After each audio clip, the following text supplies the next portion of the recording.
Now, I'm not one to gossip, but I will bring you the tea. Welcome to Chronicle Speaks. Please, I don't have any time for any gossip now. Eh? Yes. Look at you. Cesar Pina was arrested by the feds yesterday and was released on $1 million bond. And if you do not know who he is the business partner to famed radio host DJ Envy from The Breakfast Club. Recently, the two have been accused of operating a Ponzi scheme in the real estate investment game. Envy was the notable celebrity face that brought in clientele and got them to come to seminars. These people joined solely based off of the notoriety of DJ Envy. We got a special guest in the building. You might know him on Instagram as Flippin' NJ, my friend Cesar Pina. So during these seminars, people would see DJ Envy at these seminars and put their faith in him by paying for a one-on-one with Cesar. During these one-on-ones, Cesar would speak to them about investment properties that they could flip, promising them an unprecedented 30% return on investment. And typically, these victims never saw a dime returned. Envy is claiming to be completely oblivious of the scam, and according to Envy, Cesar owes him some money as well. How has your business dealings been with Cesar? Some have been great, some haven't been. Some have been really good and I made a lot of money, and some have been slow. Does he owe you money? We have an investment together that we're going to sell. He does not owe me money. We partnered up on a property. You know that he's been fucking people over. He fucked you over. He owes you money.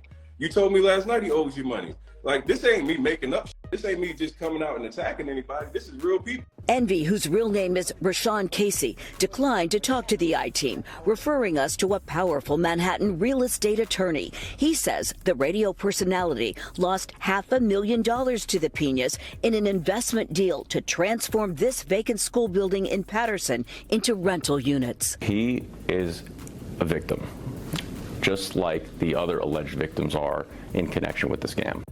Many feel like DJ Envy is just as culpable, and we all know that with these Fed cases that we've spoken about on this channel before, once the big fish goes down, typically they do not go down alone. They are taking all of the gullible, culpable fish right along with them. We are going to get into this case and so much more, but before we do, please be sure to subscribe to this channel and hit the bell for notifications so you don't miss out on any news regarding this case and so much more.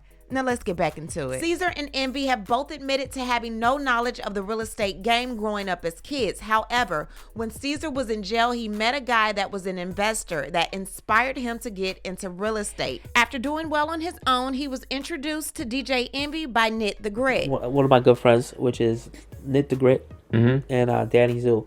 Knit the Grit and Danny Zoo, they own the label where Fetty Wap was signed to. And that's how Knit introduced me to DJ Envy. DJ Envy invited him to the Breakfast Club in October of 2018 as a friend and business partner, and from that advertisement alone, people were interested in making money. DJ Envy would entice people by posting his investments and showing his high earnings from these investments. DJ Envy now, we're in Detroit right now. This is my property in Detroit, the Boston Edison area. This house is almost done, as you can see. We still got to fix the window. There's a little on the side that we still got to do. But, of course, we paid about $20,000 for this house. The houses in the area going for like anywhere from $350 to $400. So, as you can see, this is a great investment. And if you want to learn more about real estate, I want to see you April 20th in Detroit. Just click the link in my bio for more information. He would also post Cesar speaking about possible returns on investments with these homes.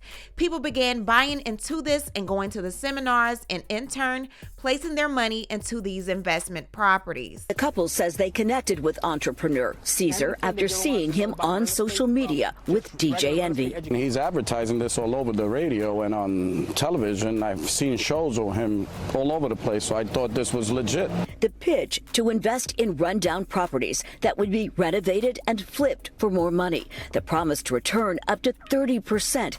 In some cases, Cesar didn't even own the properties. This couple took out $200,000 in equity from their Florida home, promised that 30% return within 4 months. Then they say nothing. I'm paying the interest right now every month, and I have nothing. Well, at this point, we just want our money back. Nigel Chambliss Allen says he was conned by Cesar into investing $235,000 in that same Patterson property, along with two others, $300,000 each for homes in Hawthorne and in Maplewood. $835,000 in total on all three houses. There were other people investing in the exact same properties. It was a scam. It was a lie. Augie Rios owns a custom auto wrap shop in Lodi, who says he worked on Envy's cars for years and believed his pitch. He did get back a return on an initial investment with Cesar, but maintains a second investment on this Patterson property went south. If it wasn't for DJ Envy, I would have never invested into Cesar. I lost a total of $64,000. After receiving two bounced checks, Rios says he got a visit from Cesar carrying this box of jewelry. He said, take this jewelry until I can pay you back. How much did he say this was worth? 15, 20 grand. Then there's record producer Anthony Martini, who invested in what he thought was a promising apartment project in Patterson. I lost $1 million. And you went in because of DJ Envy.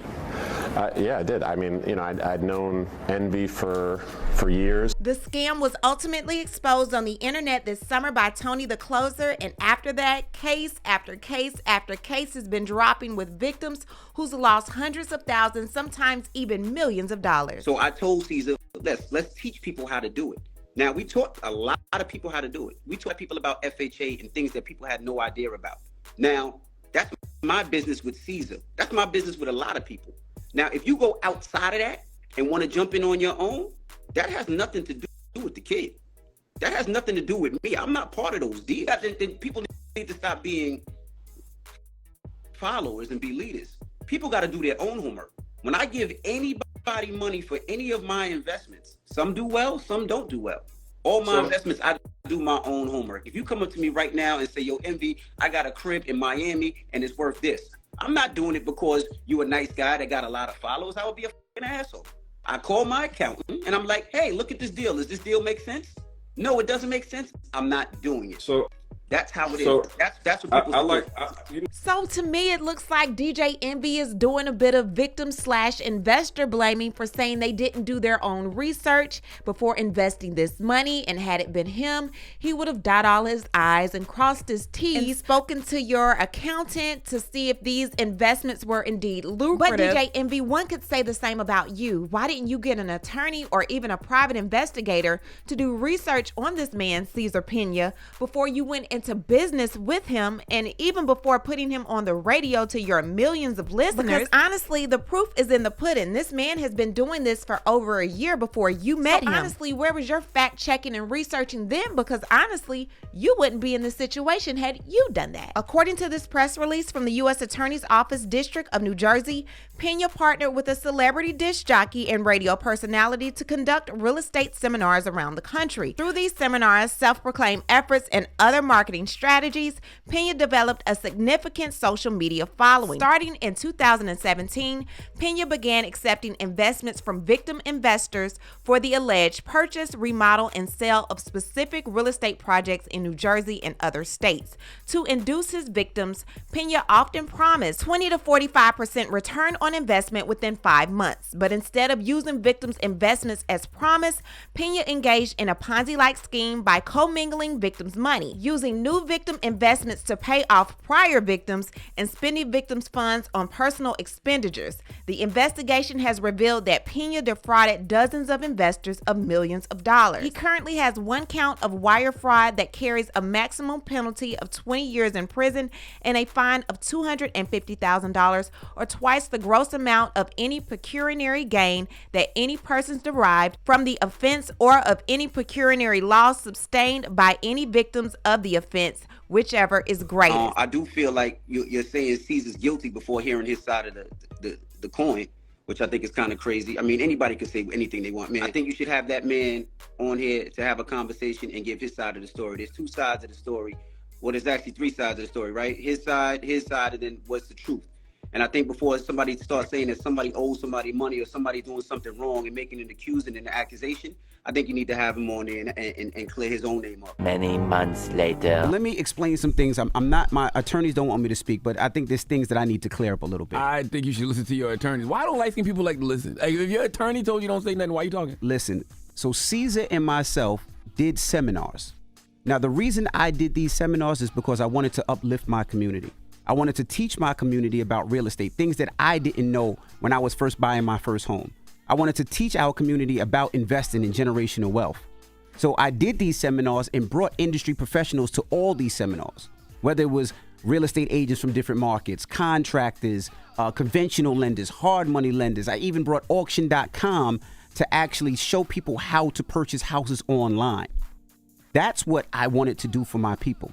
Now, Cesar, if he took money, I wasn't privy to it, nor did I even know. But I do understand how people feel if they did give him money, because I gave him a lot of money. Jesus. That I didn't see a dollar of return. But for anybody to say I was involved, that's totally not true. I would never. I've been on radio close to 30 years, and never in my 30 years time did I do nothing but try to uplift people and show people a different way through the business mind. And I would never take a dollar from somebody. I could be wrong, but I didn't see nobody accusing you of taking money. I just saw them say that they met Cesar because they heard you talking about Cesar. Nah, they basically said I was privy to it, and that wasn't true. Not at all. I from what I read in actual court papers, I didn't see that. They said that all these people are saying that they met Cesar because of you. Right, and they're saying I don't see nobody accusing you of taking no money. To the point where if you read the court documents, Cesar wrote an affidavit that says DJ Envy, Rashawn Casey, had no knowledge of me investing people's money. I saw that too. He wasn't there. He wasn't part of those conversations. He wasn't even nowhere in those meetings. And those are documents that's out there. So if we're going to talk about truth, let's talk about the truth. And those are the documents out there. And well, I know you can't talk about the truth yet because your lawyers don't want you talking at all. So the smart thing to do is, I understand you want to say something to the listeners, and I'm sure the listeners appreciate it. But man, just wait until all the dust settles. And when all the dust settles, then we can get on this radio and have a real conversation. Until then, I don't think you should be saying any of this. But that's just me. Anthony Barone says he toured Patterson, New Jersey properties with Envy and Cesar, then invested $500,000 in a planned apartment project and another $300,000. I invested in Flip to Down, which was an online platform for fractional shares in buildings. DJ Envy is listed as the co-founder. I'm down $800,000. And you think he's responsible in some way? I think he's absolutely responsible. It's not true. That's fake news. Those are fake stories. Cesar declined to be interviewed on advice of his attorneys. His wife, Jennifer, promised they will make investors whole. Where's all the money? Where did all the money go? That's a Cesar answer for you right there. There's no private island. There's no house in the Dominican Republic. There's no yachts. There's no fancy cars. That's an answer for Cesar to give to you, not for me. iHeartMedia could be named in future lawsuits. Several investors telling us they believe the corporation could be held legally culpable for their star's endorsements, now under scrutiny. Do you feel it's possible for DJ Envy to lose his job with iHeartMedia for endorsing Cesar Pina on The Breakfast Club and in turn causing people to lose millions of dollars? Leave a comment and tell me what you think about this entire situation, and you know how we do. We'll talk about it down below. Talk to you guys later. Bye. As always, thanks for watching. Don't forget to hit that subscribe button, hit that like button, and hit that bell so you don't miss any of my new episodes.